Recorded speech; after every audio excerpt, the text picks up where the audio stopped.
Hi, I'm Michelle Promer. And I'm Perla Maldonado. And y'all have tuned into our YouTube show called Creating a Meaningful Life, where we ask ourselves big questions and we seek meaningful answers. How are you?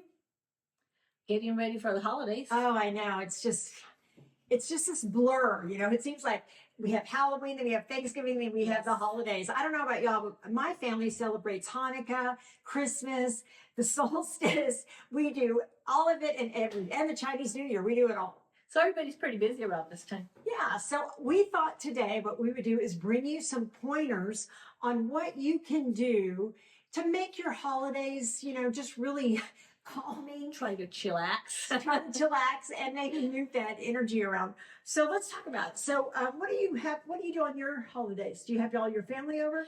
Well, lately we've been getting together, yes, my family at my sister's house, and we do like a traditional Hispanic, Mexican Nice. Christmas. We do Christmas Eve. Oh, and why do you do that? Traditionally, that's when Hispanics, Mexican people celebrate. Did you know that's Irish Christmas? too? Yeah. Or maybe I'm Irish, and I think maybe my parents actually did it because they wanted to sleep late on Christmas. I don't know, but we celebrate on. I don't do it now, but when I was growing up. Well, it goes back to, growing up with the whole family, and we would spend Christmas Day making tamales, which is really hard. I mean, all day long working on that. I mean, I think since I was born, they take me to the table and I had some chore to do there, but.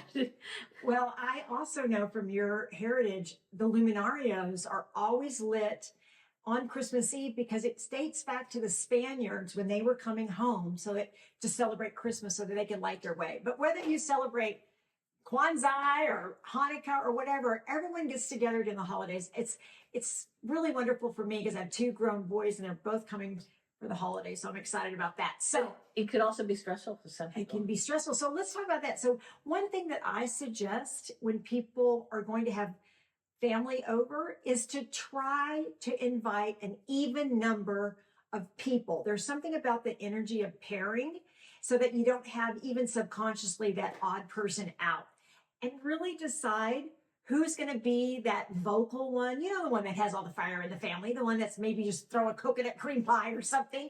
Make sure they're isolated on the corner in the back so they can be ushered out if need be. That happened in my family. Did you know that? I know that. That's why I'm laughing. I know that story. So, holidays do something to people. So here's just a couple of suggestions and a little bit, I'm a professor at the University of Texas, adjunct professor, so I love history, but we put wreaths on our door because it really goes back to the Romans. They started doing wreaths, and it's just something that we continue to do, but it's just such a festive thing. And also, if it feels right, and my Jewish friends do this too, we bring in a tree.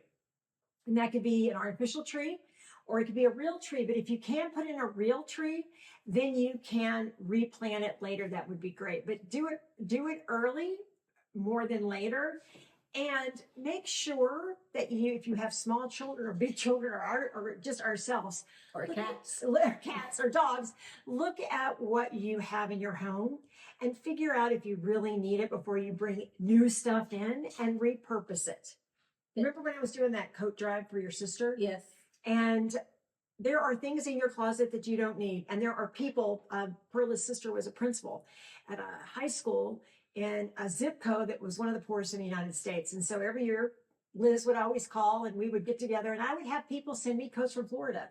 Clean out your closet, find a shelter, donate your toys that aren't, it's just amazing how many little kids needed coats that year. I was picking up my little Christopher. There's a little boy that I've been friends with, a mentor since he was in sixth grade. I remember I was waiting in the parking lot, and there was a kid sitting on a bench. It was freezing outside, and he had a short sleeve shirt and he had a long sleeve shirt, and he had newspaper, and he was stuffing it in his shirt. So I went up to him and I said, "What are you doing?"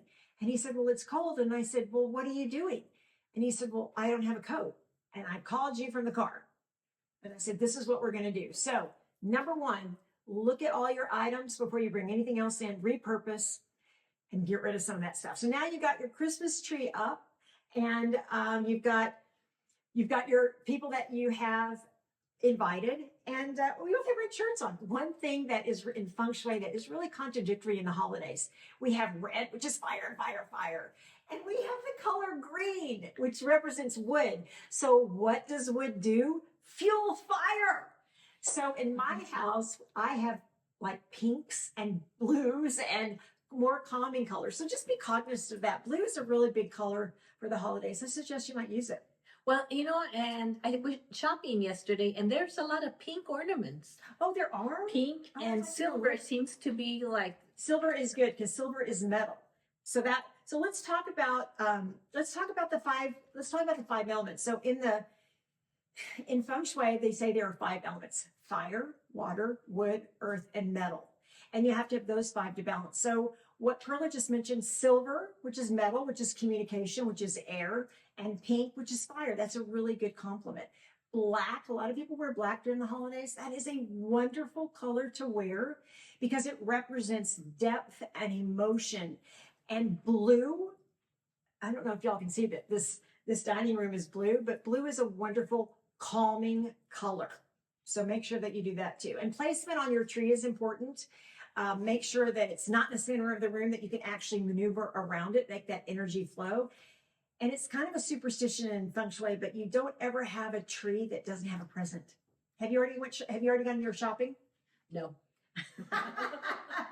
So yeah. So I also, I don't know, this is just a suggestion for y'all. We kind of dismiss extravagant gifts. I have everything I could possibly need. That's the one thing about the holidays they do not like, is the materialism. Yeah. So we adopt a family and we make their Christmas complete. And it is so easy to do that. We have a neighborhood not association, but a neighborhood watch. Do you ever get on that app? It's a little bit dramatic. Yes. People kind of bitch and complain and just like about dogs barking. Oh my gosh. But there is a way that you can find someone. And sometimes you can do that through schools. Those principals, like when Perla's sister was a principal, those principals know the children. The social workers. And the social workers know children. So maybe that's something you might want to do instead of just, maybe there's a gift or two to open. And I understand little kids are different than that. We used to have the same amount of presents for both of the boys, or everything, was kind of crazy. But consider doing that, considering serving this time of year. And also food. Isn't food such an important thing about the holidays? Yes, I would love for people to give me food. Well, you give me tamales and I give you pies and cookies and things like that. So perhaps we really, communicate our feelings for each other through food. And I don't know about y'all, both my parents are dead. And my mother was just a great cook. And I have all of her recipes in her cursive writing. And they're not even teaching cursive anymore. No. But I have her recipes. And so when I open up my cookbook and I open up her pie recipes or turkey or gravy or whatever, I bring her with me. And that energy is so nice for the holidays. So even though she's physically not here, she's always still with me. Especially when you have the little notes on the side of the recipes that say, buy the good kind of butter. Don't buy them. Oh, this is so funny. So I have a note in my, years and years ago when I'm from Austin, born and raised, and I came here via New York City. But when I came here, the first year I wanted to make my own Thanksgiving. I was in my 20s. I thought I was so great. And so I wrote my mother, this was before email, this is how old I am. And I wrote mother and I said, I want all your recipes. She wrote me back on one page. It said, make reservations. Love, mother. So every year from that moment on, I tried okay, now I'm going to make her apricot fried pie. Okay, now this year I'm going to add on her broccoli cheese, Velveeta cheese casserole. So just an idea. So tell me some of the stuff that in your Hispanic heritage, what do you have? Well, we have a drink that's called champurrado. Oh, I don't know what that is. That is made with flour. It's a very fattening, yes. I don't know how to make it. I know it has flour. It's a very fattening drink. And we have that with, well, I don't, but for health reasons. Yeah, some people drink it. But instead of eggnog, that's what we have. And then the tamales, which we always have a different variety, chicken, beef. We've even done vegetarian tamales. And so, it's just, the whole idea is family and eating and you know, it used to be when I was growing up and we made tamales at my mom's house, all the relatives would show up after, you know, we had cooked all the tamales to eat. Yeah. People would ask us the next day, well, did you have any left over? We are, no, all the relatives showed up and ate. That is, well, we do pie, and more pie. Just another suggestion on the Christmas tree during the season, if it's possible and you're not going to start a fire, leave the lights on energetically. That really brings that wonderful holiday energy close to you. I'm trying to figure out a way to keep the lights on year round, Michelle, without having a tree.